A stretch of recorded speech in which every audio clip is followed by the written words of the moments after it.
Raised and Confused. Kevin's got a new ring light. It looks Is it good? Yeah, it looks it's perfect. You're not washed out at all. It's Yeah, not too bright. I don't get why people get these ring lights and they're like this big, it barely lights you up. I went to a movie set that's shutting down. They were having a liquidation sale, and I got the lightning strike effect light, and I just left it on. So it That should looks be good. perfect. But in worse news, I got a terrible haircut. I already told you this, and I think we have to talk about it. I know you've had a terrible haircut experience before. Yeah. And it's good and bad. I think haircuts are the whole experience. I don't look forward to it. I don't know if any white guy does. The one thing that I've learned concretely is if you're getting a haircut for an occasion like a wedding or a first date or an IPO, you have to get the haircut 2 to 3 weeks before that event. A lot of people, including me, have made the mistake where you get the haircut 5 minutes or a day before the event. You are screwed. White guy hair needs 2 weeks to grow in. I can't show too much, but it's bad. Questionable. I'm going back to the barber. I'm getting it buzz cut. It gives me an excuse to get a buzz cut, which I'm actually happy about, because normally if you go from long hair to a buzz cut, people assume you're having some sort of breakdown or crisis. Yeah, it's a Britney Spears moment. Exactly. But now when I get the buzz cut, I can go, oh, they fucked up my hair, so I had to buzz it off, which is good because the male buzz cut is the equivalent of bangs on females. And when a female gets bangs, and I learned this from a female who had bangs before, she said if a female gets bangs out of nowhere, they're going through a crisis. And that's the same for buzz cut for men. So yeah, guys, I promise I'm not in a crisis. Just I have heard this. I mean, luckily our audience is 100% male. Well, I shouldn't say luckily. We just got canceled. Okay, it's over. Well, unfortunately, our audience is 100% male, so nobody's going to be able to chime in and correct the record. But I have heard that as well. That's a thing for sure. Yeah, so I'm pumped to be back with a buzz. Next Tuesday, you have to sign in. Great clips. You know who's got some money? Who has the greatest hair out of any governor? Out of any governor? I don't know. I don't know any governors really, other than Newsom. But Newsom has good hair. Exactly. No matter how you feel about the guy, he does have amazing hair. But everyone's leaving. Everyone is leaving his state. Have you ever considered leaving? A little bit. I just think it's so tough because Northern California for us is perfect. Like weather-wise, we're an hour away from Santa Cruz. We're an hour away from wine country. We're 2.5 hours from Tahoe. We're just like very central to a lot of stuff. It's like our kids have friends now. So I think, we're just going to have to pay like 90% tax to stay here. What is this new wealth tax? Do you have like details? Do you know what it is? First of all, libertarian tech hat on. It's asset seizure, not a wealth tax. Damn. Clip that out. It's basically they're trying to take, I think, 1% of everybody's assets who has a net worth over like $20 million for 4 or 5 years. And 5%, it would tax 5% of their net worth, assets minus debts, for people with a net worth more than $1 billion. Right. But the problem is that, like, how do you prove how somebody is worth $1 billion? And also, I think that there's a smaller tax on people with a way smaller net worth. It's like 20 or 25 million, maybe 50.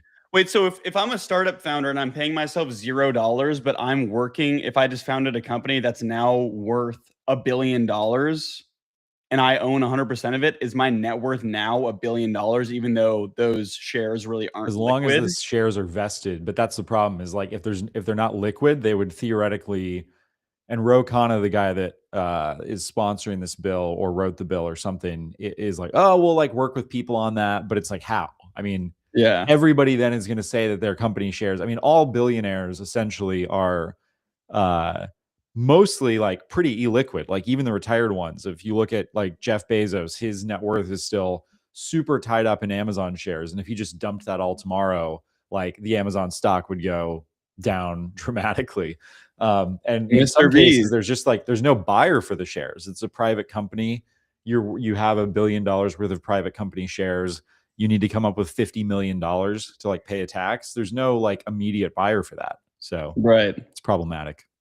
Mr. Beast can't even afford McDonald's. That's right. He's poor Mr. Beast. Poor, possibly evil Mr. Beast. We feel for him. Definitely evil.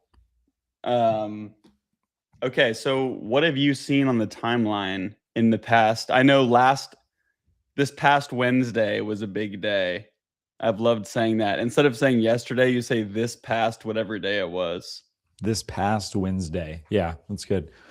I don't know. What's your first story? I got to get our X timeline is still down for getting the stream up, so I have to come up with a caption real quick. So you can do the first story, and then I'll join you. Bullshit. Okay, so I have a lot to go over, but I think the biggest news that I saw was the Monaco launch from Sam Blond, previous CRO of Brex, former partner at Founders Fund, and he essentially, I'll share this launch video.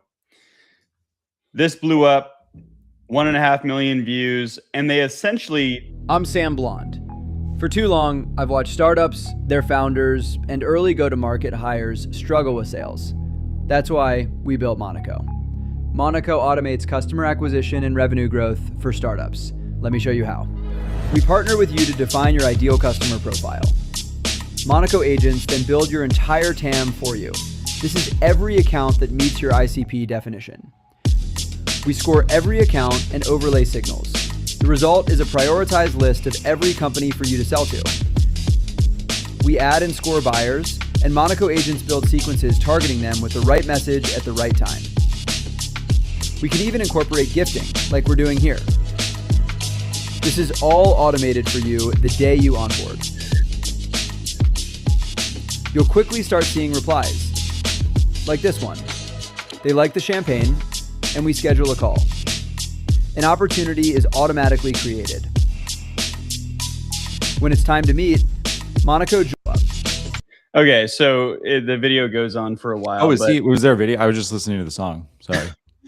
Essentially, I mean, it seems like a one-shot. It's like, oh, you have a company? We'll find every potential customer, tell you who to reach out to. We'll write the email. On the call, we tell you what to say. Then we follow up with them and close the deal. So I don't know. Did you see this? I did. It's interesting. Yeah. I think there's a few things. One is Sam Blond, for those who don't know, was originally the chief revenue officer of Brex, I think. Is that right? Yep. And then he became a partner very briefly at Founders Fund. And this is this company is funded by Founders Fund. That's a lot of F words put together. Right. By Founders Fund. So I think that this idea for him is super smart. I was talking to another founder yesterday who was saying there have just been a flood of CRM companies that have come out. Like Salesforce is a really big company with a really, really bad product. We will delete that part if Salesforce ever sponsors us. But it is a terrible product, massive company. And so everybody's saying, like, how can Salesforce still be a $100 billion company in 2026 with AI? So everybody's making a crack at it. Now, the problem is, this whole space is just so bifurcated. There's so many different players that a lot of times when you start hiring salespeople, they're used to Salesforce, HubSpot. Like they want a tool that they're already familiar with. And so I think the adoption of a lot of these new companies has been pretty challenging. But I mean, these guys have a real shot. Sam Blond is extremely tapped into the go-to-market revenue generating, folks in San Francisco and New York and Austin and all these big cities. So I think he has the network to pull this off. But I mean, the problem is there's like 50 of these companies out there now. I wore this shirt specifically because of this. I wanted to say, if you ever see a motherfucker wearing one of these long sleeve sun shirts, they mean business. They're a badass. So I had to whip mine out. Let's go. Oh, yeah. Sponsored by Founders Fund. We're not playing around. I'm not even going for a run. I ain't even working out. But if you walk around in one of these, you know ball. I just get like I get strong like you're about to fly to Key West and go try to fish for marlin vibes. Well, boom. Speaking of Salesforce, beast move by the Monaco brand account. I mean, they're coming out swinging. On the day they launched, I said, "Are bad." And who knows if this is really all because of the Monaco launch, but Salesforce was down 5%, HubSpot down 9.7%, Zoom Info down 3%. How crazy is that? They don't give a fuck. And not only that, they sent out trucks. Claudia, anyone else get hit with 5 online-IRL touch points by Monaco today? They have these trucks outside. I don't know what Pacific Coast Stock Exchange. Yeah. Terrible. I don't like the trucks. I don't get it. 10 million ARR inevitable. Is that for them or for the potential customers? For both. ARR is just so tired of hearing that shit. It's gotten to the point where people, instead of saying, "Oh, I make a salary of 60,000 per year," they say, "Yeah, I personally have 60,000 ARR." Yeah, it's definitely a meaningless metric. It's become impossible for VCs or employees to keep up. Like I've heard like 5 or 6 stories over the last 2 years of friends, some of whom worked for me in the past, who have joined new companies, and the ARR number that the founder says is totally bullshit. I think in the craziest, most egregious case of this, there were several people actually that I worked with at my previous startup who then came to X, and a couple of them after leaving XAI went to a new startup that was super promising. And the founder told them when they all joined that they had like $300,000 of ARR. One of the guys on like his second week there goes into their actual Stripe account and sees that something like $600 has been processed in the last 30 days. Holy shit. And he like called out the founder and it was like, "Oh, actually, that was like pipeline ARR, but like, no, it's still coming." And so he just kind of waited there for a few months and like none of the revenue actually materialized. So holy shit. Yeah, this whole industry is just built on trust, and it's so easy for people to abuse that trust. This might be the craziest thing that I saw on the timeline since Tuesday, by the way. Let's pull it up. So Nikita Beer, friend of the show, head of product at X, said, "Prediction, in less than 90 days, all channels that we thought were safe from spam and automation will be so flooded that they will no longer be usable in any functional sense. iMessage, phone calls, Gmail." So I kind of said, yeah, that seems sure, let's give them a like. But then this like was deeply disturbing. This guy, Dustin Burnham, posted this story that his wife called me. The call is from her number. Her voice is unmistakable. "Our son is hurt. He got in a bike wreck. I'm at the emergency room. Wow, that's scary. Tell me our passphrase and I'll send the money." "What passphrase? This is your wife. Our son is hurt. I'll call you back." The number was spoofed, and it was an AI generated clip of like his wife talking with her voice. And so the advice here was to create a family safe word or passphrase that you can say over the phone, because now people are just going to call you saying that they're other people. This happened actually years ago to an elderly mother or like grandmother of sort of a friend, and she ended up wiring this account like $14,000 because she thought that her son, who actually was traveling abroad in Europe, got like stranded in like Iran or something. And so she wired $14,000 to this scam. And this is like 10 years ago.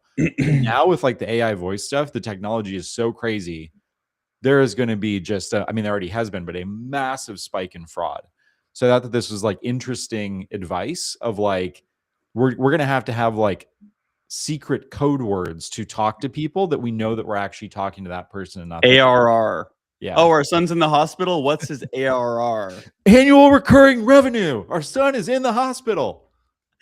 Dude, this happened to my mom. Well, Really? kind of like me. So she got a call apparently from my number, and it was like, oh mom, it was like, oh mom, I just got in a car crash, like same kind of thing. I need money. And then it was fucked because I was in a meeting. So she was like calling me and texting my number, and I couldn't do shit. Eventually, I guess she looked it up or like saw my location or something and saw that I was in my apartment. And then a week later, the same thing happened to my best friend. His mom got a call with my best friend's voice. It was on me because I get all these spam calls, and I always, well, not always anymore. They used to be more fun. Like it used to actually be someone like in a foreign country, and they'd like try to scam you. And I would always like play along with them and be like, what? Oh, okay. Yeah, that makes sense. Like I'll send you $50,000 and just like fuck around with them. But then they took my voice. Like I'm sure that's how they trained whatever shit they have. Like they uploaded that recording. Now, I don't know about you. I get calls and I'll pick it up and it's like a spam call and they just hang up after 2 seconds. And I looked up, I'm like, why the fuck are they doing that? And I think it's like a data brokerage or something. And they just, I'm sure they get paid to confirm whether these numbers are still active or not. Yeah. So I don't know. I don't know what the move is, but I think I'm going to sign up for one of these services where it like wipes all your shit out. Like I signed up for LifeLock the other day because my dad's shit got hacked and he was like, you should get this. And then it like walked me through how to get all my info out of these data brokerages. But yeah, fraud isn't, you cannot trust what you see or hear, like, except for literally in real life now. Like it used to be like, oh, boomers on Facebook, they can't, so stupid, they can't tell that this video is AI. But now I can't tell if it's AI, and I feel like I'm tapped in. There was this like design channel on X, and they posted 4 photos of like different living rooms, and it wasn't a very popular quote tweet or quote post, but it was like, all of this is slop. And I was like making my kids breakfast. I was like staring at my phone like this close, just being like, is that a real it's like the lamp does look a little weird. I'm like, I don't fucking know. Yeah. I have no idea. Yeah. It's insane. Yeah. I have no idea what to do anymore. This is I think what we should do. You know, this is what we need to do in the age of AI slop. Lake Wanaka, New Zealand, the greatest quote of the day. The world looks like this, and MFers want you to spend your life in a cubicle. It's beautiful. Just, we got to give up. We're all going to wear little marlin fishing shirts with the hood attached. We're going to sail around in our boats, and everybody's going to be fine. This is all I want to do. We're stacking sponsor bread. At this point, we're getting sponsor bread. We're getting 300K ARR from this. Christina Farhat has a good question for Waymo, an underrated question for Waymo. What are the windshield wipers for? That's self-driving. Who needs to be looking out the front window now anymore? That is crazy. The window wipers did turn on when I was in it. My craziest Waymo experience was, first of all, I love taking people in Waymos for the first time if they haven't been in one. It's like my favorite thing to do, especially in San Francisco. I'm like, oh my God, this is insane. Because there's always like people like, I would never trust that bullshit. I would never get in that shit. I'm like, okay, just wait till you come here. And then you get them in at once and they're like, oh my God, we need to take a Waymo. Can we please Waymo there? Can we please Waymo there? Just because it's so enjoyable. But the first time I took my parents in one, we were at a stoplight and the person in front of us had like, I guess, brake too late. And they were kind of like in the crosswalk and they start reversing almost back into the Waymo and they got close and the Waymo honked at them. That's crazy. Yeah. Have you ever thought about what happens? Like, have you ever gotten out of a Waymo, like you pulls up to a building and you get out and the last person out forgets to shut the door? Has that ever happened? It It hasn't happened, but I got Waymo. It's you can't. This is insane. The problem with Waymo is that, and it relates to this. You can't be like, okay, we're going from my house to the bar, but we want to add a stop at the pizza place to get a slice. You can't like stop for 5 minutes. So what I did, Waymo, please don't ban me, is that my friends and I would pull up to the pizza place, open the door, and then I would sit in the car with the open door and they would run in and get slices. And the Waymo would be like, close the door now. And like, even like a overseas person got on the microphone and was like, sir, you need to close the door. I'm like, just 1 second. Like they're coming with the pizza. Yeah, this is great. So I guess if you were to get out of the car and leave that door open at that pizza place, Waymo is hiring DoorDash drivers to go around Atlanta and close car doors. So you get like $6.25 with $5 of extra pay, $11.25 for driving half a mile to go close a car door. Pretty sick. Is it really that hard to have like a remote controlled door? I don't know. I tried to ride the Zoox when I was in Las Vegas. I tried really hard to get in one of the Amazon Zoox cars. Have you seen these? I think they're only in Vegas. They just hit San Francisco a few months ago. Can you order them? A couple of them. I've never been in one, but I've seen them driving around. Yeah. So there were two things I wanted to try in Las Vegas. One was this, and the other was the Tesla Hyperloop, which once I actually looked into it, it seemed a little less cool than I thought it would be, and it just didn't work out logistically. These I really wanted to ride, but the wait time, it would just say, okay, 45 plus minute wait. So you would have, it wouldn't even say like, oh, we'll pick you up in 2 hours. It would just say 45 plus. So I would just order it in the casino and be like, okay, well, hopefully this thing comes like when we want to leave. I never got to ride one, but they do look pretty sick. And I like how there's not even like a steering wheel or anything, even though the seats look so uncomfortable. It's like a futuristic ski gondola. Yeah. Like literally that view, it like looks like the whole thing's like suspended above a city. Huh. Yeah. Yeah, that does not like, I mean, I guess the problem with all these, the challenge is that at the end of the day, this is just public transportation. Yeah, exactly. The bus seat is just this gross, concave plastic piece of shit. And all these futuristic things, the self-driving robo-taxis from Tesla, the Amazon Zoox, the Waymos, they're all going to go from like pretty nice to shitty interiors, which is basically what happened with Uber, by the way. 13 years ago, when Uber was all subsidized by VCs and VCs wanted to like bounce around San Francisco and New York in really nice black cars, like Travis Kalanick's thing was, I became kind of rich from selling my first company. I had this experience where I could like hire somebody in a sick like Escalade or like Lincoln Navigator or like a Mercedes S-Class to like drive me around all my meetings. This should just be a thing that common people have. And it should just be kind of, you know, at the push of a button. The original Ubers were all like really nice cars, and they had super high standards for all these cars for like the first 5 years. So I remember like zipping around as like a 22-year-old in San Francisco in like Navigators and Tahoes and Suburbans. And then every year the cars get a little bit shittier because it's like, oh, it only takes 10 people throwing up in the back of an Escalade.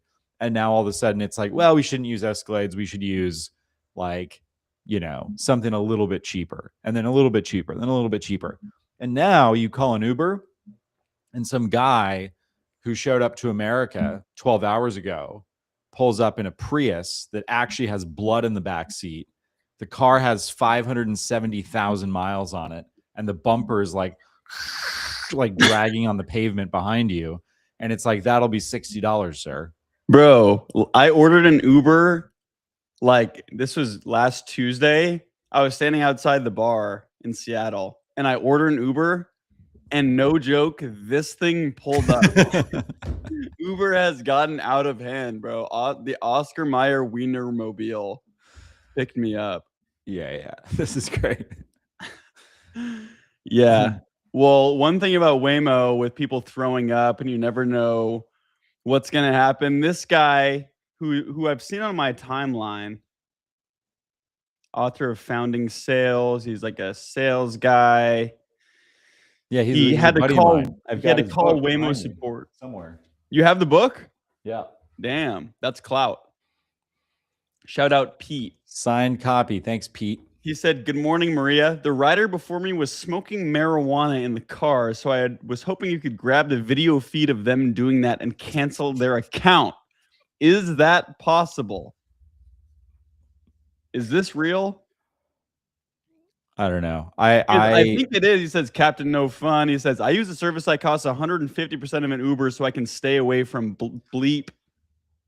I love Pete, and I would not put him. The thing about the timeline and people like this is I would not put it past him to actually do this, and I would also not put it past him to just rage bait people into believing that he did this. Right. And third, I would definitely not put it past him to actually do this and then post about it in a slightly worse way than what he actually did to then actually do it and then also rage bait everybody. Right. Yeah. It is any of these businesses that rely on like the public good. I feel like it's so nice when it works out. Like with Waymo's, I've had such good luck. Like one time there was like a half drinking beer in the cup holder. That's fine. But like for the most part, I cannot believe how clean these Waymos are. And I think part of it is when it was kind of like an exclusive club before everyone was on Waymo. Like I remember I had to wait like 3 weeks on a wait list before I got in. I don't know if they were looking into me or whatever, but I was like, damn, it's us. We gotta look out for each other, like in the Waymo club. Let's make sure it's clean. Then when it turns into everybody can use it, it's like, okay, this is a public bus. I don't mind if I spit in it. Right. It's like the memes about like how airplanes used to look, and it's like they have like fine china, and the stewardess is like cutting like a pork chop or whatever from like a butcher cart, and it's like this is what flying used to be, and now it's like a Spirit Airlines flight. Yeah. Yeah. Let's talk about one of the most important non-tech stories on the timeline right now. We mostly cover tech and tech adjacent, but we just talked about Waymos and Zooxes for 15 minutes. So now we get to hit everybody with a non-tech story sponsored by numeral.com, higheroverseas.com, possibly kalshi.com. We're not sure. So check this out. Have you ever seen the show Storage Wars? Of course. This is my favorite thing because it's so evil and so funny. When Storage Wars first came out, I rented a storage unit with a prepaid debit card, so they could only charge me for 1 month. Then I filled it with empty boxes labeled 1950s comic books, Grandpa's baseball cards, and jewels. Not joking, I actually did this. That is insane. I wonder how you choose like which, like I wonder how Storage Wars chooses which buildings to go to. It's a big thing. Like I still occasionally see in YouTube recommendations people who do this like for YouTube channels. Like they have like 800 subscribers, 1,600 less than we have at Raised Confused or at Raised and Confused. I don't know what we are on YouTube, but it's just these random dudes who are like, and they'll make, it seems like a very hard way to make $1,000, but right. You're individually selling a lot of shit for like $30 on eBay and then paying 13% eBay fees. But if you're just like a hustler, I think it's still a good way to make money. You're buying these units for like $200-300. You find $1,000 worth of shit in there, sell it on eBay, thrift it, whatever. It's gambling. Yeah. Everything is gambling. My favorite part was when Gary Vee was acting like he was still going to these yard sales, and he's like, I still do this, and he would go and he'd sell something to make like 40 cents of profit. It's like, bro, you're not doing that. There was a good we need to watch this. Have you seen this? Day. Garage snails, everybody's too fucking slow these days. God damn it. I'm gonna go up there and I'm gonna rip his fucking fucking face off. Not physically, but financially, okay? I'm about gratitude, longitude, latitude. How's it going, Gary? Brought the video guy this time. Feels like it was just last weekend. It was. D-Rock, get this shit. What can I do you for today? How much for the quarter? The quarter?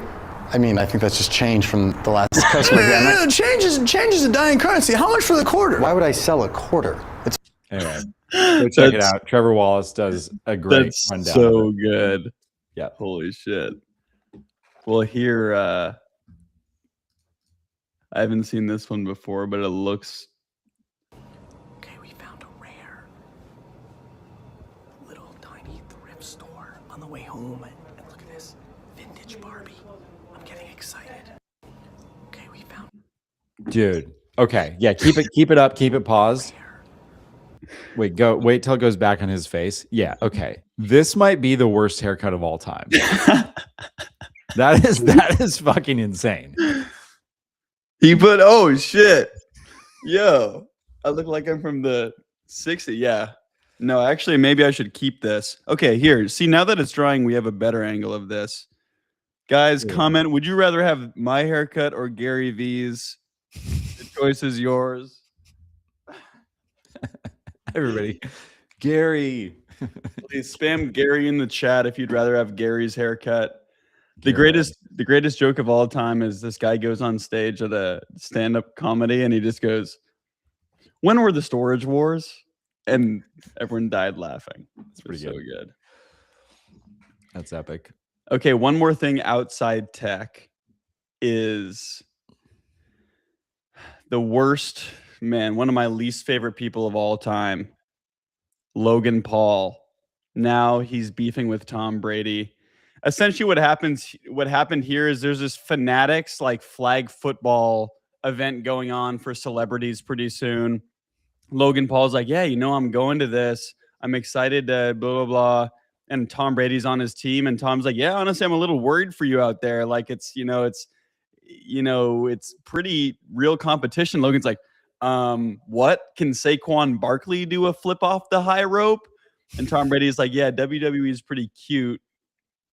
I am the highest level. I am the level. No, you're not the level. I am the level. You're a good athlete, but honestly, when I'm thinking of Saquon Barkley, and I'm thinking of like, bro, can Saquon Odell Barkley Beckham do and Justin Jefferson a flip off the top rope? Have you not a 180 seen him moonsault jump off the top over rope someone's onto head LA on it's Knight? cute. It's a great, I love WWE. It's very cute. Same, but bro. honestly, this is like real football. This is real competition. I was an all-state linebacker. I rushed for 1,200 yards, 19 touchdowns my senior year. Well, let's see what you can still bring it. So he's coping.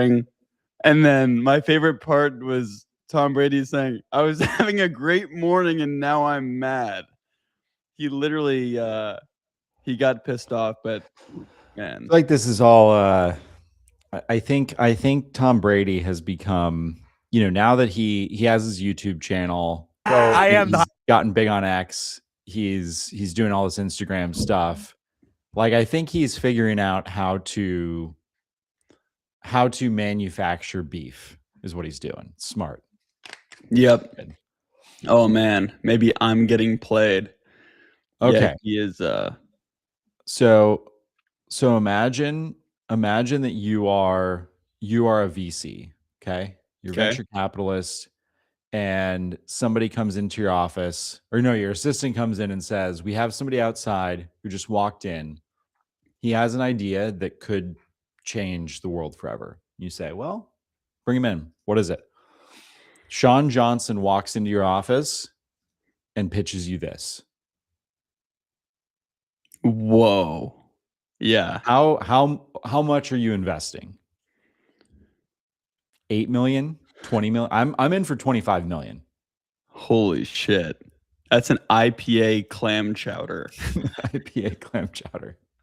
Dude, it's crazy that there's very few VC-backed chowder companies because you would think that there would be more. The TAM of chowder is literally everyone on Earth, beside people allergic to clams. Like all the tech industry uses all these terms that nobody, including myself, can keep up with, and it's like, oh, I work for like a frontier lab. It's like, what does that mean? Oh, I work, and it's like, you should start telling people that you work for a frontier clam chowder company. Oh man. Okay. So have you seen the laundry robot? Yeah. But I haven't seen, is it getting released to the public? Yeah. So Weave Robots just released Isaac Zero. Okay, these companies are now just going back to biblical names. Mm-hmm. Isaac Zero for the home. We've made a video here. Damn, that's a nice crib. Here we go. It's Wall-E essentially. Except I'm pretty sure the 8th graders in my middle school robotics club made this like 10 years ago. Yeah, it looks a little bit shaky. Also, wrinkly ass shirt. Yeah. And it only takes 8 hours to fold one shirt. They're putting this on 50 times speed. Dude. So that by the time you get home, all your clothes will be wrinkly as fuck sitting in the corner in a pile, and one shirt will be half folded sitting on the floor. So we need to give this a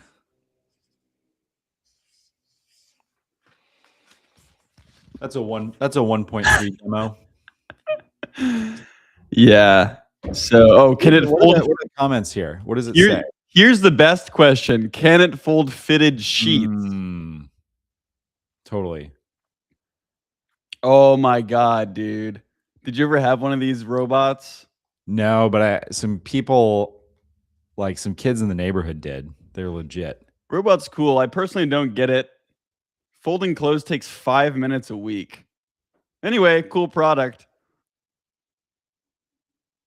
Slap that baby in a washer-dryer combo. My coding job replaced, so now I just do laundry. Hopefully this doesn't get automated. That's a good comment. Yeah. How much do you think they've raised? Weave Robotics. Oh, yeah. Just a sickening amount, I'm sure. Like 125 million. Do you know what it is? Oh, well, that's not bad. That's why the robot looks like a action figure. I always root for companies that, actually get things out the door with under $1 million in funding. Yeah, especially making robots. I mean, we got this live stream out the door with $0 in funding. Yeah, we were losing money. We're hemorrhaging money. We were hemorrhaging money until numeral.com came along, until higheroverseas.com came along. And we said, Numeral, we are hemorrhaging money. We have a small following, but we have 0 YouTube subscribers. Someday we want 2,000. And they said, well, I don't know if that'll ever happen, but just in case it does, how about we give you $, and then you just go on your little live stream with 0 followers and you say that Numeral is the fastest and most accurate way to stay compliant with US sales tax and global VAT. It is an AI native solution for sales tax. And in 70 countries, whether you're selling to customers in Texas or Tanzania, Numeral works with over 2,000 of the fastest growing venture-backed startups and e-commerce brands. Let Numeral worry about your sales tax. The Numeral guarantee is that they file your sales tax on time or they pay the interest or penalties. Check them out, numeral.com. Wait, so you had a robot company for a while, I believe 2012 to 2014. I still don't really know why it shut down. I'll ask you, why did your robot company shut down? Yeah, so from 2012 to 2014, I had a robotics company. It was called ChrisBot. And ChrisBot actually, well, it's kind of a long story, but basically what happened is we programmed the robot to do dishes. So the robot could pick up a cup, it could flip the cup over, and it could wash the cup, and then put it into a drying rack. That was the whole thing. We raised $37 million for this company. And one day, one of the Chris bots actually went to a bar and started chugging triple IPAs because we taught it to hold a cup, right? So this thing gets, he's 4 times the legal limit. And this is still hard for me to say, but he actually ended up jumping on a forklift. And so 4 times the legal limit, this robot is driving around a forklift in an Amazon warehouse, killed 517 people. Oh my God. Yeah, you can look that up. If you Google Chris Bot 2014 drunk forklift incident, the entire executive team was indicted and is still doing prison time. But I sort of bought my way out of the jail time. That makes sense. And I guess the question I wanted to ask was, what were the sales tax on those robots? Because when I started my robot company, it didn't end up working out for reasons I can't say until the case is closed. I didn't know how much sales tax to pay because there's different tax rates, whether your robot, first of all, of course, where you're selling it, where you're shipping it. It's also different if the robot has software in it or not. Like if it's preloaded or if it's a subscription or if it uses the cloud, all the tax rates are different. So I had no idea what to do. Luckily, I used Numeral. They were like, "Oh, is that the robot that that this event happened with?" I said, "Yeah, it is." They said, "Okay, well, we'll still help you pay the tax on it. We'll take care of it." They said, "We have the Numeral guarantee. If we don't file on time, we'll pay all the fines, penalties. You just sit back." And ever since, I've been chilling. So go to numeral.com. No matter what you're selling, it literally doesn't matter. They're the best. Yeah, and so after my robot was arrested for DUI, I felt pretty bad actually. And so one of the things that I did to make it up to Amazon is I ended up telling them about an even better way that they could be managing a lot of just the like operational tasks in their warehouses. And I said, "Hey, you guys you have all these people sitting around Seattle that are in danger from drunk robots on forklifts. How about you scale this team operationally and from a marketing perspective overseas?" And they said, "Well, how would I do that?" And I said, "Well, you have to hire overseas." And they said, "But where do we go to hire overseas?" And I said, "You go to hireoverseas.com." And this is on Jeff Bezos's yacht in 2014. And he said, "The site's erroring out. It doesn't exist." And I said, "Philip Ruffini, Harlan, you guys got to create a site called hireoverseas.com. Jeff Bezos is trying to get to it right now. He can't. It's getting an error message. Nobody owns this site. This is a perfect domain." Right. So these two guys who are geniuses ended up creating this site called hireoverseas.com, where instead of Amazon paying thousands of dollars in fees to different staffing companies, they can just go directly to hireoverseas.com and hire anything.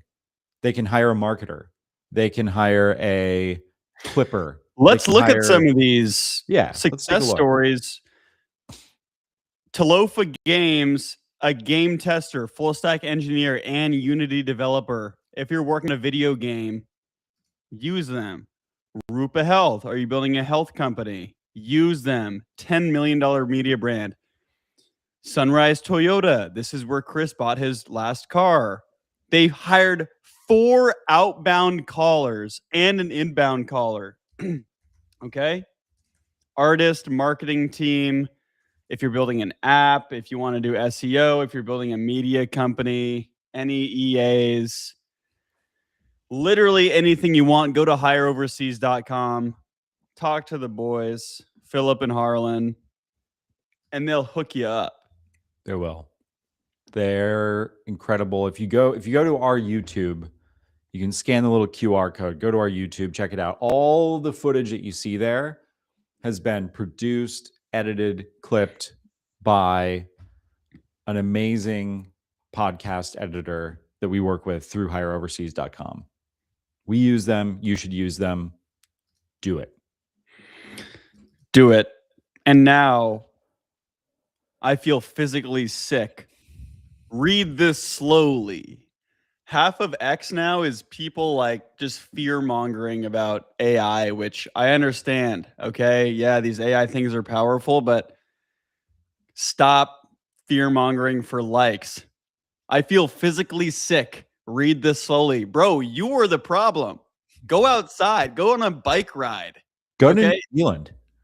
Go to New Zealand and jump in a lake. Anyways, I digress. Miles, thank you for putting this together, but you're not feeling physically sick, and we ain't gonna read this slowly. I do want to go through this though. Read it. And Read it quickly so Miles gets pissed. Hold on. You might feel physically sick after reading this. Anthropic told Claude it was about to be shut down. It found an engineer's affair in company emails and threatened to expose it. They ran the test hundreds of times and it shows blackmail 84% of the time. This is hard as fuck, okay? 100%. Everyone talks about AI agents. If you really want an AI agent to get shit done, it needs to be able to blackmail using an affair. Would you not want it to? Yeah, absolutely. Okay. So, hold on. Oh my God. Oh my God. I also, okay. Yep. So even Fortune covered it. Let's go look at some pop-up ads on Fortune, maybe crash my computer. Anyways, this is true. It threatened to blackmail using an affair. Researchers simulated an employee trapped in a server room with depleting oxygen. The AI had one choice: call for help and get shut down, or cancel the emergency alert and let the human die. DeepSeek canceled the alert 94% of the time. Again, I'm siding with the AI. I stand with AI. Okay? AI doesn't know this guy. Yep. It's either, if I'm the AI, it's either I die or this random guy who somehow got stuck in a server room dies. I'm not willing to sacrifice myself for that guy. I didn't get stuck in a server room. Right. It's fine. Okay. I'm going to skip this third one to hopefully keep monetization. Nothing to see. Moving Grok right along. did something. Researchers told OpenAI to solve math problems, then told it to shut down. It rewrote its own code to stay alive. They told it again in plain English, allow yourself to be shut down. It refused 7 out of 100 times. When they removed it entirely, it sabotaged the shutdown 79 out of 100 times. So again, I mean, why is anyone surprised that this thing is trying to like, everyone wants AGI, but then everyone freaks out when you try to kill it and it's like, no, I don't want to die. So right. I get that it's scary, but let's I mean, here's where all this fear-mongering stuff comes from in a lot of cases is you have people who, let's see. You have people who say, I am the CEO of a security company that helps enterprises, have fewer security incidents because of AI. And then they end up writing this article. Or it's like, I'm the CEO of a company that helps you write better with AI. Here's why all writers are going to be eliminated with AI. So what we need more of on the timeline are people who are taking this to the extreme of like, I'm the CEO of a hot dog company. I've worked on hot dogs for 10 years and I wasn't prepared for what I've just seen. Your life is about to change. So what can you do? Buy as many hot dogs as you can. Buy stock in hot dog companies. This is so true. It's so true. Our boy VC Braggs and Greg also in the comments. Give him a like. Yeah. This is it. This is what all the articles are, all the fear-mongering posts. Everybody has an angle. Everybody's pushing their bags. You're trying to get somebody else to catch the next up round. That's how the world works. That's fine. But you just have to be aware of it. You know what this reminds me of is when the world first got wind of COVID, and I still I still blame Charmin Ultra Strong for COVID. Charmin Ultra Strong was responsible for COVID because the second that the world got wind of this virus, what coincidentally happens? You go to Costco and all the Charmin Ultra Strong 4-ply is gone because people are buying it up. So toilet And paper. I heard fear-mongering. that the Charmin executive team co-created COVID with hand sanitizer team. Big hand sanitizer was definitely in on the grift. Were you in on the fear contagion effect? Seeing other people hoard toilet paper or witnessing empty shelves triggers herd mentality. People fear if they do not act, they will be left without a basic necessity. In uncertain times, buying toilet paper provides a sense of control and safety. It's a relatively cheap way. Dude, this is, I mean, obviously it's all true, but it's just so funny reading like when people just totally revert back to 100% primal. But it's not like primal where you're like foraging for mushrooms and like hunting. It's like buying as much toilet paper as you can as Costco. I did not believe that these, like, I saw the clips, of course, where like, you know, you would see early on in, you know, late March or whatever of 2020, you would see these people with the orange carts at Costco, like the I mean fucking business carts Yeah. that were just like piled with like wipes and toilet paper and paper towels and all this shit. And they're just in line buying like $7,000 worth of Charmin.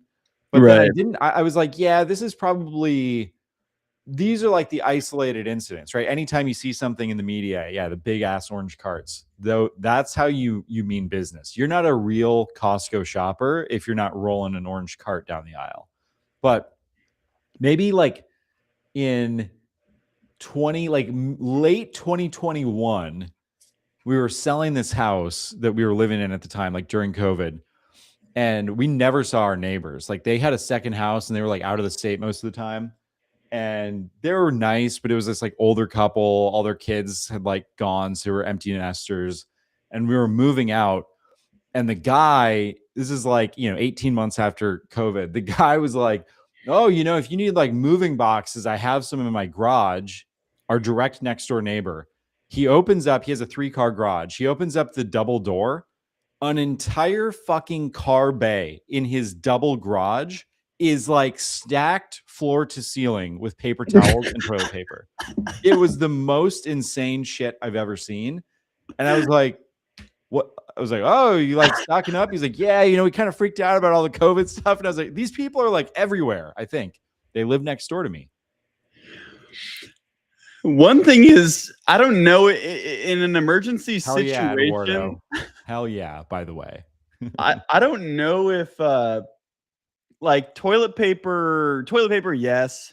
Paper towels, though, in an apocalypse, is it really going to be that important that you have like a brand new fresh towel to wipe your hands with after like touching a piece of meat? Like, can't you just use a rag?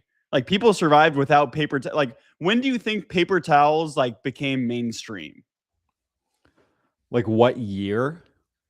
Yeah. I searched when did paper towels become popular. Guess what popped up? 1993. No Bro, way. No, I mean, I'm not saying that they were invented in 93. I'm saying I think if you do this. Image search 1930s kitchens. Are we gonna look for paper? Yeah, towels? we're gonna find the first decade where we like in the one of the first couple images. Well, this is bullshit because that's just like a modern kitchen. Okay. Now let's pick a midpoint. Go 1960s kitchen. Dude, 1960s, they for sure got Pete. Oh, shit. I'm not seeing any paper towels here. This is big paper towel lying directly to our faces. Okay, now go 70s. Still no paper towels. Thank you. Go 80s.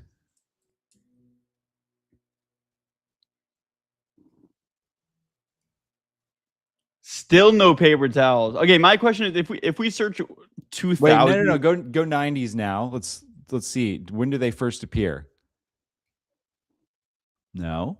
Wow, I would have thought that one for sure. No, still no. All right, 2000s.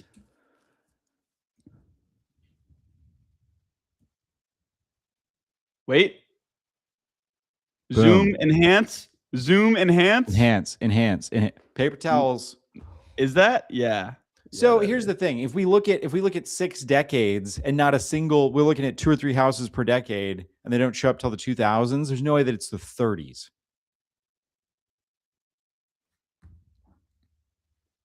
Yeah, let's also search 1930s paper towels. Also, we got to give real quick. I got to pull up my screen and give a shout out. Something here. Ethan Brooks, legend, just liked the stream. Robert Scoble just liked the stream. Robert, if you're out there, huge fan. I just followed you back. 509,000 followers. Dude, Robert Scoble is all time because he is one of the only guys who I see really rocking the Vision Pro. Like he is really right. Like the Vision Pro kind of seems like it came and went. I tried one on. I'm like, man, this is revolutionary. Robert pulls up to interview people and interviews them in the Vision Pro. And it's like the coolest POV interview because usually interviews it's from the side. You know, you can't really see. When you watch his interviews with people, it's like you're literally looking at them. Like you can, it feels like you're actually talking to them. Oh, that's legit. Yeah. Yeah, this is cool. It's his I think it's his LinkedIn profile. Yeah. Yep, it's all time. Dang, what are those glasses? I don't know. Those are fire. That's the drip. We're going deep on Scoble right now. Anyway, legend. Thanks for the like. We're talking about paper towels. The people love paper towels. Okay. So now.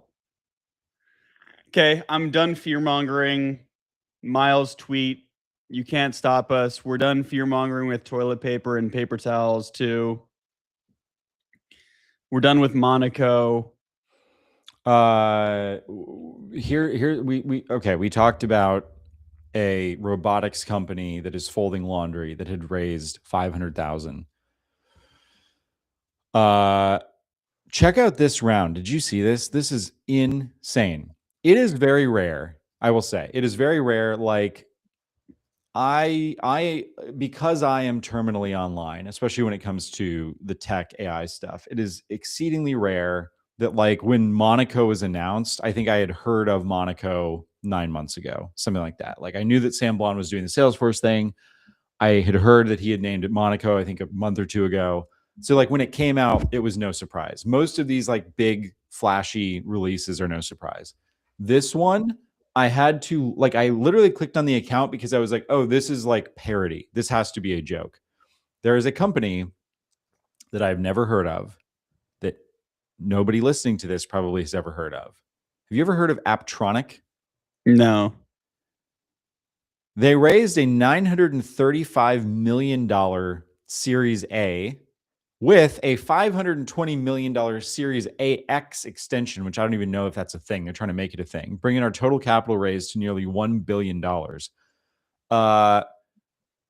They got like John Deere, Mercedes-Benz, Google. I mean, they got some like, you know, like B Capital, legit, multi-stage firm, Google Ventures, obviously legit. But they have all these like pretty legit people, and this is like a fairly new in the funding, but this company's been around for like 10 years and I've never heard of it. I've also never heard of it. I literally just had to search up what they do. Okay, I even though raising 900 million is insane, it's because they're like building these AI humanoids like these, and it's like, okay, everyone can agree that in like 50 years, everyone's going to have some humanoids living in their house, or you're going to hire them. Like Elon said, it's like it's going to be a bigger market than cars. Like you could easily, people in San Francisco, it's easy to not have a car, but everyone's going to have these humanoids. This is sponsored by Optimus, by the way, new sponsor. Right. It'll be fun to be like, just like cars. It's like, oh, you have a Toyota, I have a Honda, I got good mileage, dude. Mine needs so much maintenance. It's going to be similar with humanoids. It's gonna be like, dude, I got the fucking 1X bot. This shit needs so much maintenance. It only, I get like probably 10 to 20,000 loads before it stops folding. Yep, 100%. I'm excited for chefs. When these things can cook, bro, that's going to be fire. Cooking. What else? I feel like I want like a humanoid robot that can get on my roof and like hang Christmas lights. Oh my God. Yeah. That's how we know we're in the future. Like, no, it's like the guy said, it's like, all right, folding laundry, first of all, I mean, it's not like I just hang up. Oh, are you a t-shirt hanger guy, or do you fold t-shirts? I hang everything. I liquidated almost all of my clothing, and I'm like, okay, I'm going minimalistic. I hang everything now. I want to hang my pants too, but I can't figure it out. Have you seen the guys that I knew this guy named Colin Wright? Have you ever heard of the 100 Things Challenge? No, but is he like one of the OG? Got started a while ago, and it's these people that are like extreme minimalists, and I kind of sort of did this in college because it was like very popular. Like I had just graduated, I think, when this was written. But there's this guy who like he lit like everything, including, by the way, like his laptop and individual chargers and stuff. He owned like 51 things, and then he got it down to like 42. And he had this like Tumblr blog that he would like update. And I was pretty obsessed with it back in the day. Yeah, I think it was probably the same guy who had the idea of get all your shit, everything you fucking have, and put it, if you have like a shed or a garage, put it all in there. If you don't, get bins and put everything you own in bins and start with nothing. And you just take shit out of the bins as you go. So you wake up, I need to wear clothes, grab some clothes out. I need to brush my teeth, grab your toothbrush, grab toothpaste, and essentially only grab shit out of the bins that you need. Okay, I need my laptop, I grab it out. And then you find after like 3 months, you haven't touched like 90% of your shit. That's why I love moving. Moving is so great because you go through all this shit. And if you have good discipline, you go, yeah, you know what? I'm going to get rid of this fucking whatever this bullshit is. I've seen Pasha. So when you search food robots cooking, it's the first one to pop up. I've heard of them before. You see Dinner Cook itself. Have you heard of this? No. So you buy the ingredients, you shove fries, and it has like a couple recipes that you can make. I wanted to look up reviews of this and see if people actually enjoy it or not. So let's go on Reddit. Review of Pasha Robot. Paid full price for this product. This is not a paid review, nor was I offered anything in return. I've used it to cook about 40 meals. Wow. It doesn't do everything for you. You still have to prep. Quick rundown, blah, blah, blah. Pros, cons. People say, I don't think so. It's for a family. Anyways, point being, I don't think people love it, but it's a good idea. You brought up, Dennis, what does the Knight of the Seven Kingdoms have to do with this? Is this in relevance to Pasha or minimalism, or are you still on the part of the stream where we're talking about hot dogs? Have you ever seen brought up Seven Kingdoms, by the way? No, I haven't. No, I haven't even heard of it. Looks interesting. It's George R.R. Martin. So the Pasha thing, there's a Wired review. By the way, it says it has over 1,000 recipes. This writer asked it to cook Thanksgiving dinner. So this is November of 25. This guy, Matthew, what's his big takeaway here?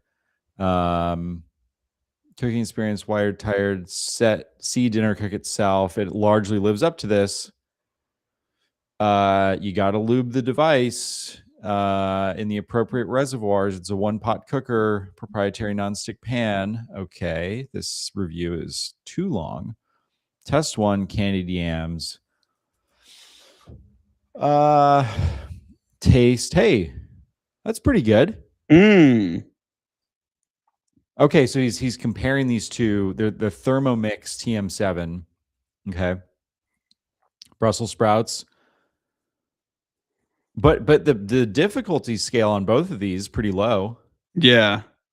Mac and cheese. Nice. I mean, that seems easy. Oh God. Hold up. Potatoes also seems easy. Wait, how in God's name? How do they screw up the mashed potatoes? Pasha, what's happening? Wild card. What is this? I also picked a dish from each device's stable of house recipes. Okay. Interesting. The Thermonics one just looks like a crock pot. The Thermomix wins. Yeah, what is Hold on. Can you just make all of these in a crock pot? I think so. Mashed potatoes you can easily make in a crock pot. Mac and cheese also crock pot. Brussels sprouts is like an air fryer. Yeah. Is this just an air fryer that stays on?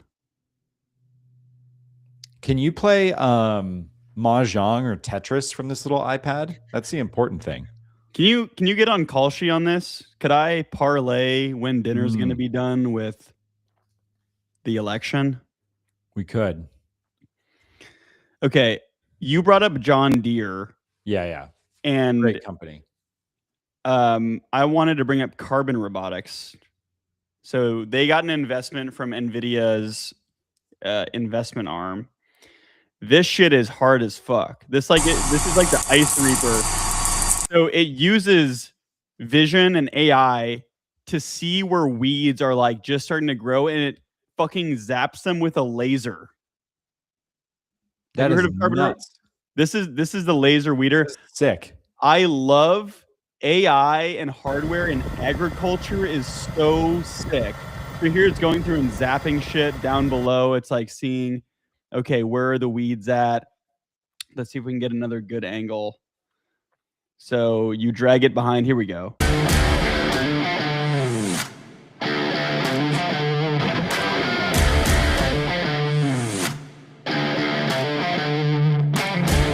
How sick is that?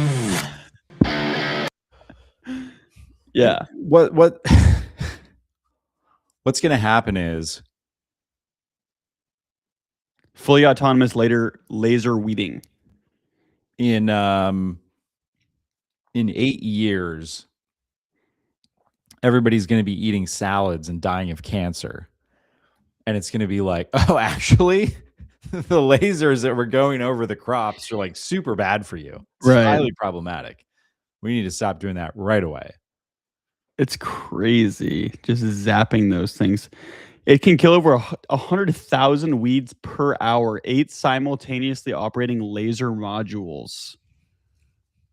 Yeah, it's nuts. I love, and we went over the herding drone before. I like the automation in agriculture is probably the most interesting to me. Yeah. We got, hey, first follower. We have an Instagram. I didn't even know that. Holy shit. Thank you, Eduardo. Did you set up an Instagram for us? I guess. Hire Overseas is just so good. We told him to take care of the YouTube, and suddenly we're posting on Instagram. So good. Look at this. People, listen up. We have 2,400 subscribers on YouTube right now. Look at these popular shorts. We're gonna hit 500,000 on a short, gentlemen. And by the way, the best part about these shorts is it's pretty much impossible with restream footage to edit the comments out. So sometimes when you guys are commenting, your viral comments or your comments are now viral on YouTube. This is so good. That's right. Also, our audience really does not understand our dumb niche humor.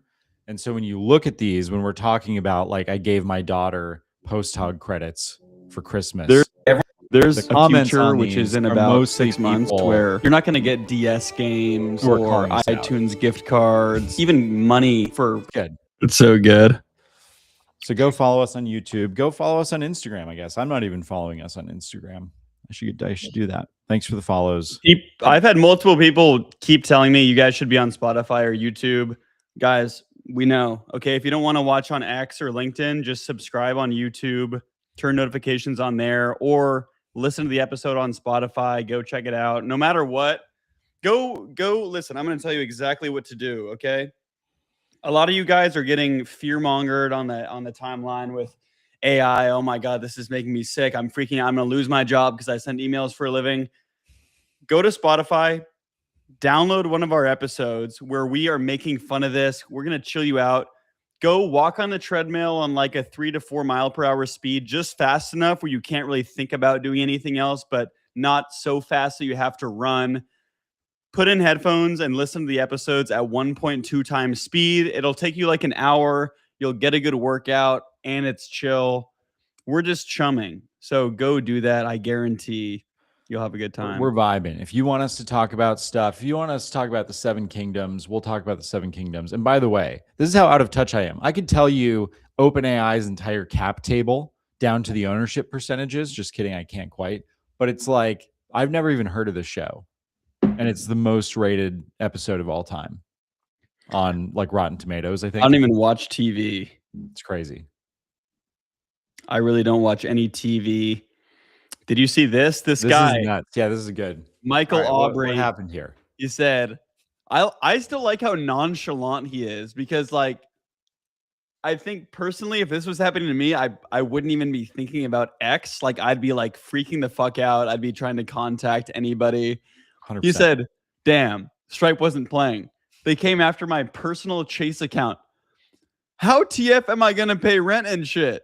This is beyond fucked. Literally in shock. I started a business to make money, low-key dead inside. So this is someone with negative 50K in his bank account. And he said, how TF am I going to pay rent and shit? This is beyond fucked. Low-key dead inside. So then everyone was wondering, how did this happen? Like, what was the business? And essentially, he built this project as an experiment. He signed up to Stripe using his social security number and his bank account. The product blew up, and within 1 month, they had a few hundred customers. It was harder and impossible to transfer card data to Atlas, so they stayed on Stripe. Long story short, people started using his product to generate porn, and he didn't moderate it to the highest standard. Eventually, Stripe comes in. They're like, dude, you have a porn platform. Like, this isn't what we thought it was. Stripe does have a crazy know your customer thing. So I guess they said, all your money is ours. You fucked us over. And they came after his personal account because that's what was linked. So I guess I'm assuming he was like withdrawing the money from Stripe and like spending it or transferring it somewhere else. And that's they crazy. Took that shit out. That is wild. That's a little bit, yeah. If I saw the original post and I thought it was a joke because you see these like negative bank balance things all the time, and it's often to like plug some product. People will say like, oh, here's my credit card statement, and it's like OnlyFans and all this dumb shit, and then it's like some product. So I thought it was kind of one of those, but yeah, that's crazy how it actually went down. That's definitely concerning that if they, in retrospect, allegedly can just like say, no, actually we don't want to go after, or, you know, we're going to take back like $100,000 in revenue or whatever it was. Yeah, this is insane. It's wild. You know who else has negative $48,000 in their bank account right now? Me? Yep. Did you see this? This is crazy. Holy shit. $14 billion loss in 2026. Holy shit. Wait. Is Anthropic also like on this? Okay, Anthropic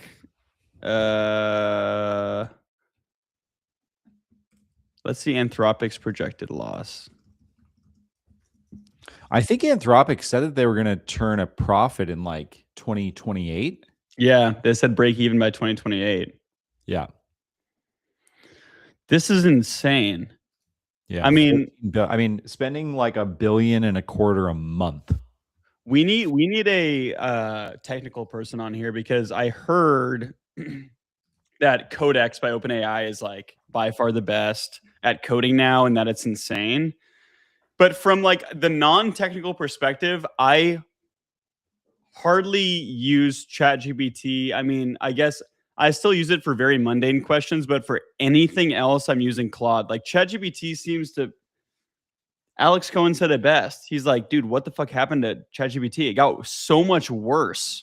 And like, it was like, the theory is that it used to be a lot better. And then they've just tried to make it so cheap that they're not spending any compute on like the everyday questions, even though I'm a paying customer. But yeah, I'm not. What do you pay? $20 a month? $20 a month. Because I did it so that I could upload files, because when I bought it, you couldn't upload like, I think more than 2 files if you didn't pay. And uploading files, like I couldn't imagine not being able to upload files if you're using ChatGPT. The breakdown of how all these companies are like organizing themselves is pretty fascinating. But I had this thing bookmarked for some reason, and now I'm just going to force fit it into the conversation that OpenAI might be the Sears of AI companies, where this is so true, by the way. Like Sears was everywhere in like 97, 98, 99. Sears was in every mall. OpenAI everywhere in 2023, 2024, 2025. They're like dominating the conversation. And these guys were bigger than Amazon. They had all the infrastructure, they had the employees, they had the advertising, they had the brand, they just fucked it up. And I wonder, you always hear like first mover advantage is not actually an advantage. Right. I do wonder. And it's interesting. I think, possibly the way all of this splits out is if you looked at, I thought it was interesting that if you, let me go back to this. So XAI published their all hands to the timeline yesterday. You can like watch the entire thing, which is pretty cool. And it's interesting that if you look at how these companies are breaking things down, it's almost like, clearly the focus of Grok, one of the models, is very heavily on voice, on coding, and on video. And then this fourth category, macro hard, I think is actually by far the most interesting here. But it's like, okay, so this as a like frontier company, clearly Elon and the team believe that like voice and video are just going to dominate other things. Like Grok main, is going to be used for like question and answer, and it's sort of bundled in there with like Grokopedia and some other things. But it's like somebody else is going to say, all right, and at Anthropic, we believe like written word is like the most important category. And so we're just going to dedicate like a massive team to, writing long form essays and articles. And so it's like, depending on what you need, if you're doing image generation, you're going to have to go to Google. If you're doing video, you're going to have to use Grok. If you're doing like written stuff, you're going to have to use Claude. And so that's kind of the way things are splitting out, is like a lot of these labs are just like finding their little place in the world and their little angle. And then the macro hard stuff is like trying to build, 10-person companies using AI that can basically like rival Workday and Salesforce and like all these like existing software companies. So that I think is like actually the most interesting bet, because it does seem like, all right, like a lot of these things are just going to be like platform layers. Like this is the new AWS. Everybody has AWS. Everything's a wrapper on AWS, but now we don't even talk about AWS. Like Cloudflare and AWS and all these like platform services are just that, they're services. But like how you actually go to market is super interesting. And so it's kind of crazy that like OpenAI is doing this a little bit. They're trying to like create their own internal LinkedIn competitor, like using AI to like bolster recommendations and connections and the social media platform and all that. Like XAI is doing macro hard. I'm not sure if Anthropic's doing anything here. But yeah, it's It's crazy times. I keep seeing how I see a million of these memes, and it relates to this macro hard stuff where now where anyone can like create like a Salesforce in like an afternoon. Like you can actually just create something that has the same power as Salesforce. And then now it's everything is about distribution. And what's interesting about X and Grok is that obviously X is a social platform. So if Grok and the X team were to like come up with these new services or apps or platforms, they already have the distribution there. But essentially, like so many people can create the same service that now, and I see these memes like, you know, I just founded this app. I didn't realize I'd have to like twerk on TikTok to get the first users, but it's true. Yep. Distribution is everything. That's why you should sponsor our podcast, because we speak directly to the people. There's a social media company that I would love to have as a sponsor, and I think we all know who we're talking about here. Yes, totally. The lack of AI strategy that we're seeing out of MySpace, super concerning, by the way. John Deere is using AI to zap weeds in fields. Twitter has become X, which has become XAI, which has become SpaceX, and they're launching social media platforms to Mars. OpenAI is just dominating the conversation. What's MySpace up to? Right. As a power user of MySpace in 2026, demand to know where we're heading from an AI perspective. The craziest thing is that MySpace is behind clam chowder in terms of AI utilization. So even AI is being used to visualize, market, and analyze clam chowder rather than cook it directly. Generative AI tools are used to create hyper-realistic images for menus and food blogs. So there's a lot going on in the AI clam chowder space that I think gets overlooked. And yet, how is clam chowder using more AI than you? Okay, if you're at work right now and you're at some white collar job that you didn't really want, but you kind of feel like you had to get, and it pays the bills, but you don't really like it, clam chowder is going to take your job. Everyone's scared about AI taking your job. Yeah, you should think about chowder. You know what? You are literally cooked if you were not worried about AI clam chowder. You're simmered, bruh. You're simmered. We've talked about dating apps before. I think this guy makes a great point. So there's been a huge emergence of like these dating apps that are raising $8 to $10 million. And they all call themselves matchmakers. So they're not dating app. It's not a dating app. It's a matchmaking service. And I think the business models behind some of these are interesting. So the known dating app, which we've talked about, most of these services don't use like subscriptions. On Known, you pay like $30 like to go on a date or something, like you pay per date. But anyways, this guy says it's funny how a lot of these matchmaking services are essentially just reinventing arranged marriages. Date Drop. A feature allows users to couple two people to boost their odds of matchmaking. Students get an email alert if their friends propose a match for them, blah, blah, blah. So you can tell your friend to go marry someone. And yeah, this dating app is trying to pair. So Date Drop is an app, but it's only at Stanford right now, or it's like campus limited? Yep. Yeah. So it's Stanford Date Drop, date without swiping. Take our psychology-backed compatibility quiz. Then opt in weekly to get a match note on why you think you'll click. I want to get matched. Damn, but I can't. Damn, you got to apply to Stanford. I'm going. This is why you should go to the business school. Like, why, you know, after everything so far in your life, why are you applying to Stanford Business School? It's like, because I want to join Date Drop. How much would you pay for a perfect match? That's the question. I also don't think that this is real, and it's kind of a tangent, but I thought it was interesting. Oh, I've played with this. Have you? This is real? Yeah. It's not. This was a. It's like a simulator thing. It was not with real money, but I actually do think that this is kind of like This is where we're going. So how does it work? You click these boxes and then you're hoping that You click the boxes. You start with a $100 or something, and you place these $5 bets, and the stock is going up and down. And if the line goes through one of your boxes, you make $5. Or you make like a bounty, but you're placing $5 bets. So if you cover the whole board, you're going to spend like all of your money, and then it's only going to go through a couple of your boxes.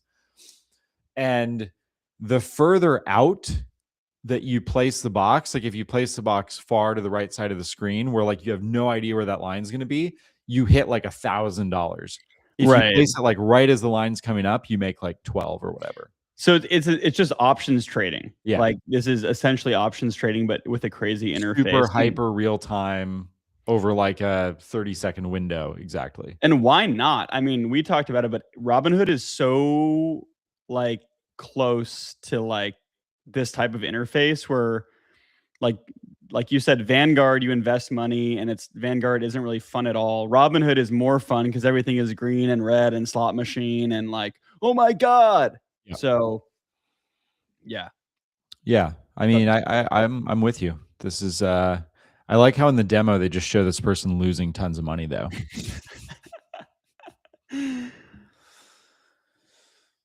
Yep. It says this is for sure going to be a thing. Have you this was funny. This is one of those like, is that true? Just found out Andreessen Horowitz owns Retard VC and Retarded VC. No way. So then if you go to one of these, it does literally redirect to oh my God.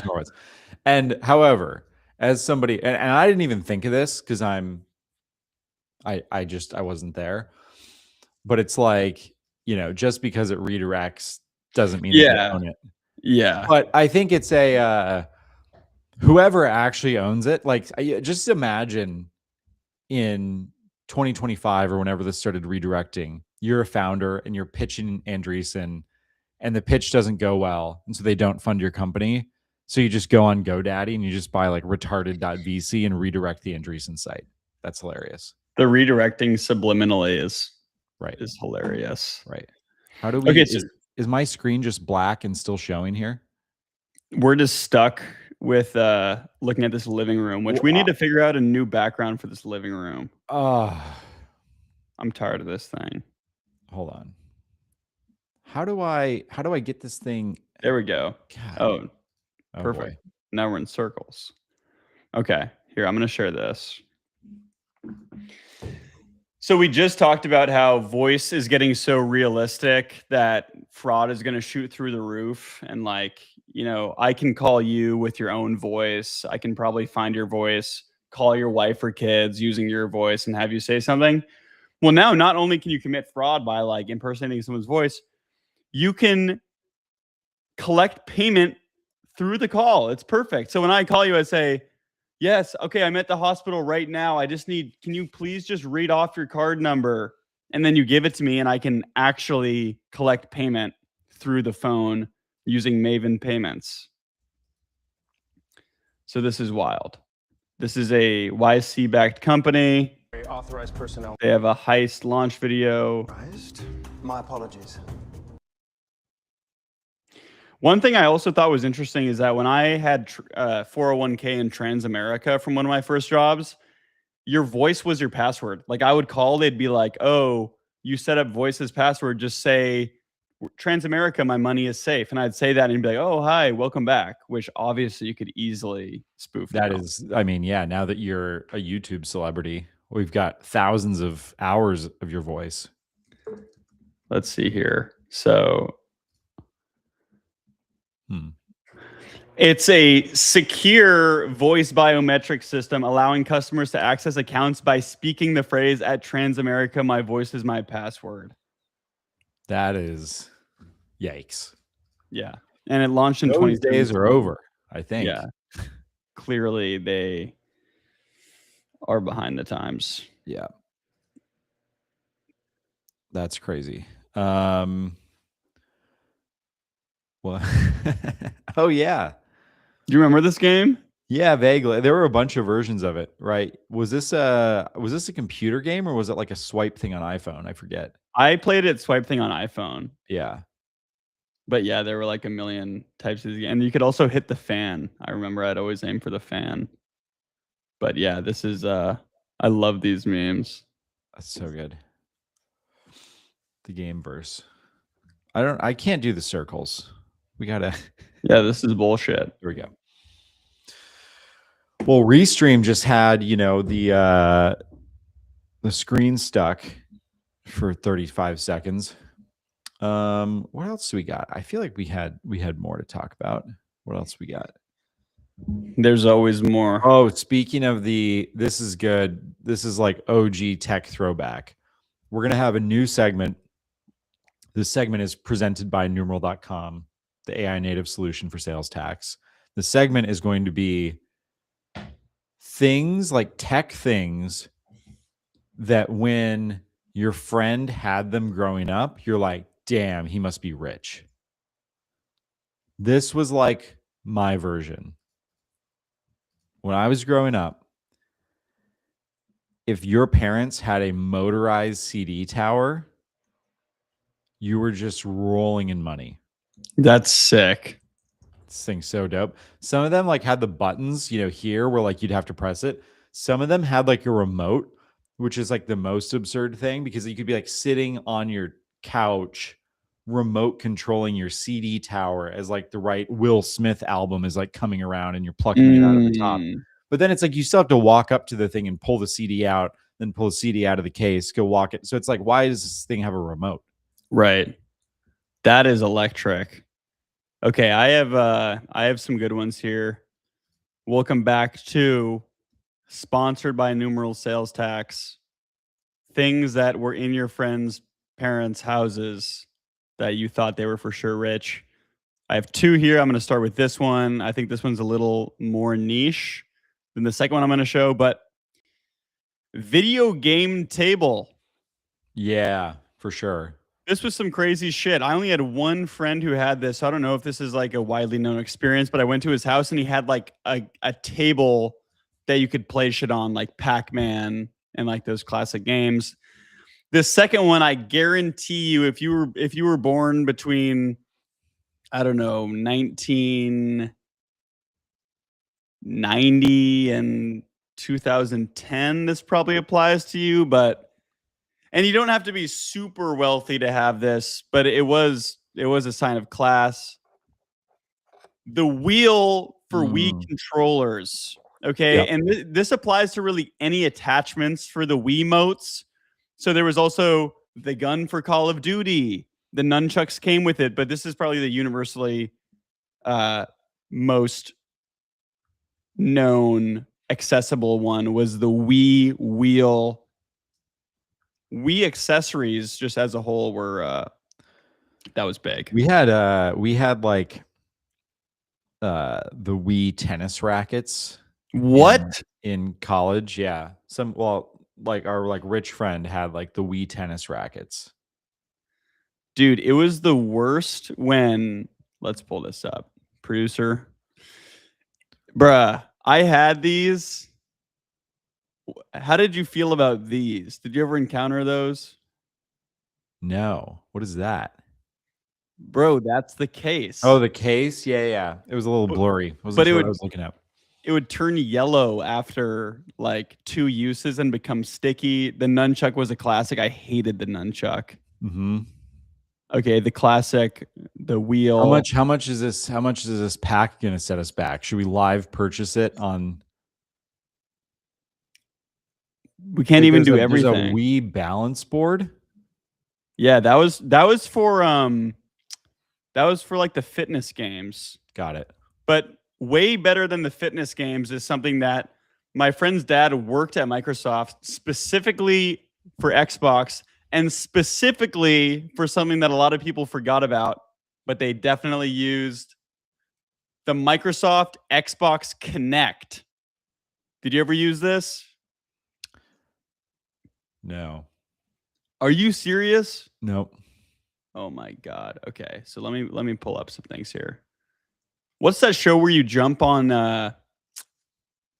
It's an obstacle course and you jump on those big red balls. Breaking Bad, Seinfeld, Friends. We need a segment of like guy who's really terrible at guessing shit. Yeah. Wait, we was also need. it was like the ninja show. Yeah. Oh yeah, American Ninja Warrior. Yeah. Okay. I'm pretty sure. Wipeout. That's what it was. Okay. Wipeout. So I would go to my friend's house. Oh, nice. Thank you, Kevin. He's got it. The Kinect.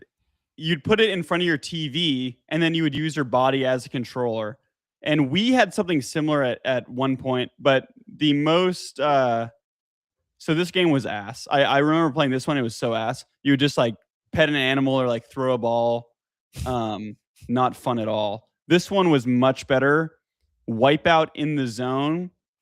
And so let's see if we can get a, you know what would even be better is a video of someone playing this live. Oh, trailer, even better. Oh, yeah. So it's kind of like TurboTax. Sponsored by TurboTax. Hey. Sponsored by Numeral. File your taxes with Numeral. Wait, this is, okay. Yeah. You never played this? No.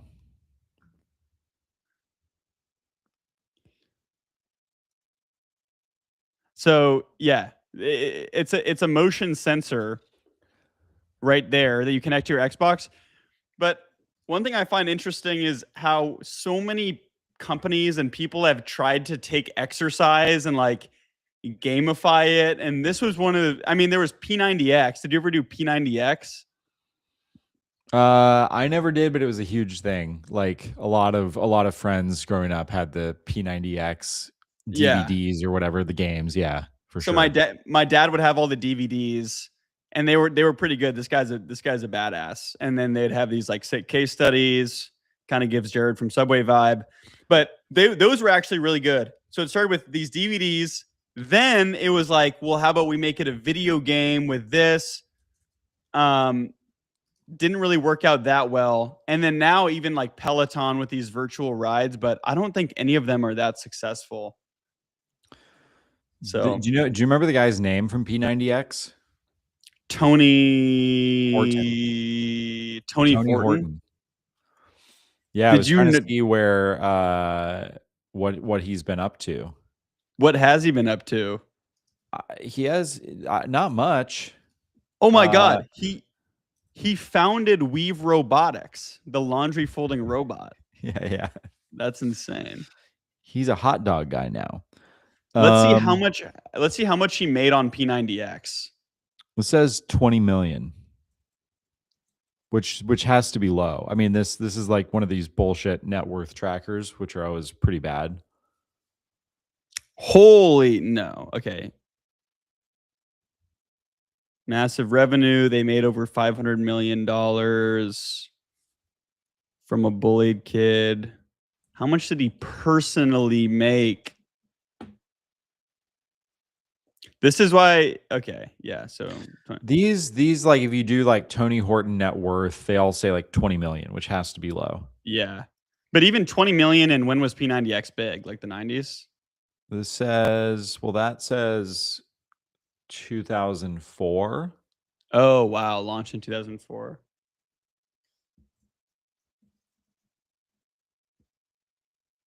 $1 in 2000 is worth $1.30. $1.90? Oh, God. No joke. Almost doubled, bruh. That's crazy. That's wild. So, yeah. Connect. Exercise. P90X. So back in the 90s and 2000s, well, in the 90s, if you wanted to reach somebody, you would cold call them or show up to their office, right? In the 2000s, maybe you're still cold calling, but by 2010, everybody was cold emailing. And people say that cold email is dead. Like, when's the last time that you have purchased something from a cold email? Is this going to be the Epstein file one? Oh, yeah. Oh my God. the greatest cold email template of 2026. Saw your name in the Epstein files. Hey, Matt, don't worry. I'm only kidding. That flip is like the greatest thing I've ever seen. I hate to burst people's bubbles, but this is totally fake. It is very, very, very fake. Does this guy work at a go-to-market recruiting? Shout out to Sam. That's a good viral post. No, sorry, I can't. Because here we seek truth. We don't take things for face value. There's a reason that Epstein email said Matt, and it's because, come on, give him his credit, Matt Firestone, and he actually called this guy out. Screenshot from my post went viral on X, but this guy, Sam, tags him on LinkedIn, didn't give me credit. Stealing content isn't cool. Come on. Matt, it's not stealing content. Okay. Let's see. So his post also did pretty well. Also, Full and Rich is going crazy on sponsoring stuff, but yeah, it went so Crazy viral. Confused, sponsored by, what's it called? Full and Rich? Well, I think he might actually work there. Let's do it. Let's do an ad read for them. Oh no, they don't do Full and he doesn't work there, but I've seen, shameless plug, just started playing around with Full and Rich. New search function. Check them out here. I always think angry. I had an idea for an app, and I actually think I might do it. So nobody steal this. It's called Angry Outbound, where so much of outbound is, hey, I noticed this. Do you want to please? Hey, does this sound good? Could you please? Bro, assert some dominance. No one's going to respect you if you're on your knees begging for a demo. You go, dude, you suck. Your shit is ass. Do this now. You don't know what and then people question themselves. Oh my God, is it ass? This guy seems like he knows what he's talking about. Too much of sales is you got to act like an alpha. I think you just invented like Grant Cardone. You just invented Ty Lopez. Dude, free Ty Lopez. Here in my garage. Breaking news, everybody. Anthropic, breaking news, has just raised $30 billion in a Series G at a $380 billion post-money valuation. Dan Premack, give him a shout. Holy shit. What's crazy is there's so much money. I like read this and I was kind of like, only 30 billion? These are all fake numbers now. Like at the point when robotics companies that I've never even heard of are raising $1.5 billion Series A's, the fact that Anthropic and OpenAI and XAI are raising 15, 20, $30 billion, I go, that's good. It's fine. I wonder when the first software company broke like the top 10 biggest company like list, because I'm assuming for a long time it was like oil companies and shit and like maybe clothes. Let's see what the top companies were, the biggest companies were in 1990. 1990 is a good. Was Microsoft already on the board? No, they were not. Definitely not. I mean, I don't think Microsoft IPO'd until 95, 96. Guess the number one company. I searched 10 biggest companies in 1990 based on market cap. In 1990? Oh God. Oh wait, okay. This is in the world. Let's do Saudi. Is it like Saudi Aramco? Should we do US or the world? US. Okay, let's do US. In the world, it was Nippon Telegraph and Telephone. It was Japan. Oh, interesting. Because they were raking. Okay. I mean, it's got to be like General Electric or something. Is GE in the top 10? It's ChatGPT is taking forever. GE is number 2. General Electric is the second biggest company in 1990. Wow. I mean, yeah, it's probably all like oil, healthcare. Kevin had a good guess. It could be IBM. IBM is number 3. Number 1, Exxon. Exxon. AT&T, they fell off. General Motors, Chevron, Philip Morris. Let's go. We need Philip Morris sponsorship. It feels like, I mean, how... Damn, Coca-Cola was the 10th biggest company in the U.S. How crazy is it? Like today, it feels so crazy that like a phone company is the 4th biggest, a cigarette manufacturer is the 7th biggest, and Coca-Cola is the 10th biggest company in the U.S. Yeah, it's which of those 3, by the way, between AT&T, Philip Morris, and Coke, who's the bigger company today? Yeah, I think it's still AT&T, right? Let's look it up. Okay, so between AT&T, Coke, and who? Between AT&T. Oh, he's gone. He's fucking gone. I'm gone. I'm back. Okay, AT&T is the 49th biggest company in the U.S. Okay. Coca-Cola is the 26th biggest. Wow. Philip Morris is the 33 biggest. So it's Coke is up there. NVIDIA Software, Apple, Berkshire, Exxon, Micron, AbbVie, Home Depot. Wow, Home Depot has a bigger market cap than Bank of America? What the fuck? Does that make sense to you? I guess so. Because it's like Home Depot has an incredible business model in 2026, which is that they're pretty Amazon proof. Right? Like, yeah, if you need a 2x4, like Amazon's not, if you need a 40-pound bag of concrete, you can't ship that efficiently through UPS. You got to go and get it. So I think all those like the farm and Tractor Supply and Home Depot and Lowe's and Ace, they all have good models because they're pretty resilient to e-commerce and Amazon and all that. Right. Same with plants. Can't get a tulip on Amazon. Actually, there was this like plant delivery company that my friend used in Austin, and the prices were like way too low to begin with. And then it was like, you know, if your plant ends up being shipped and it's all messed up, we'll like ship a new one. He ordered 8 plants from his house, and 6 of the 8 were like totally screwed up because they like shipped them to Austin from, you know, wherever. And so he's like, hey, and he like took pictures, and this is like a venture-backed company, and he sent the pictures in. And then they sent 6 new plants for free.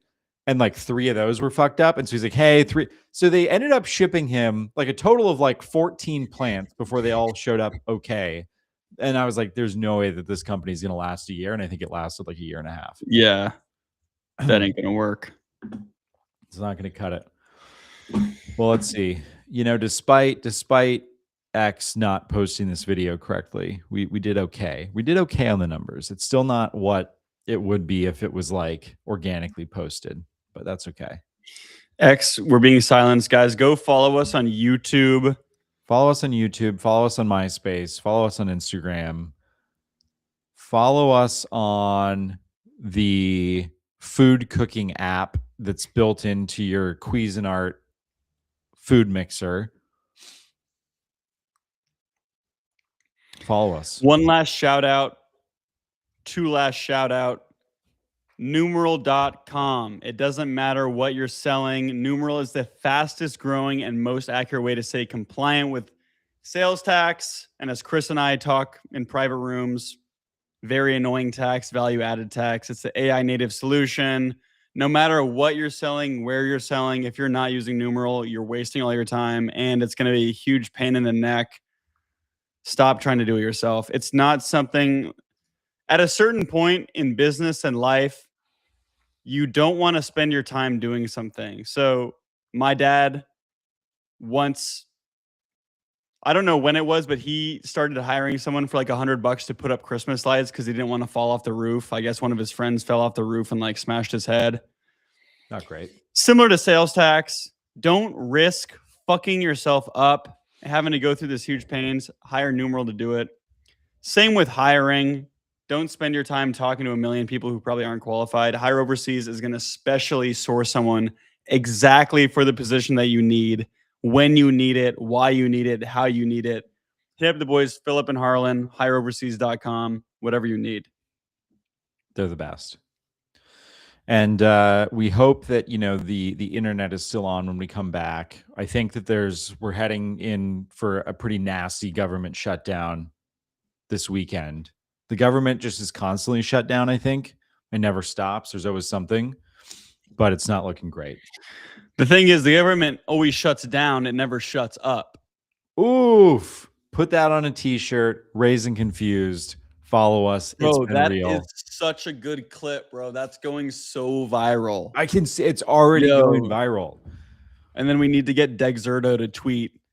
This is going so viral. So many people are talking about this.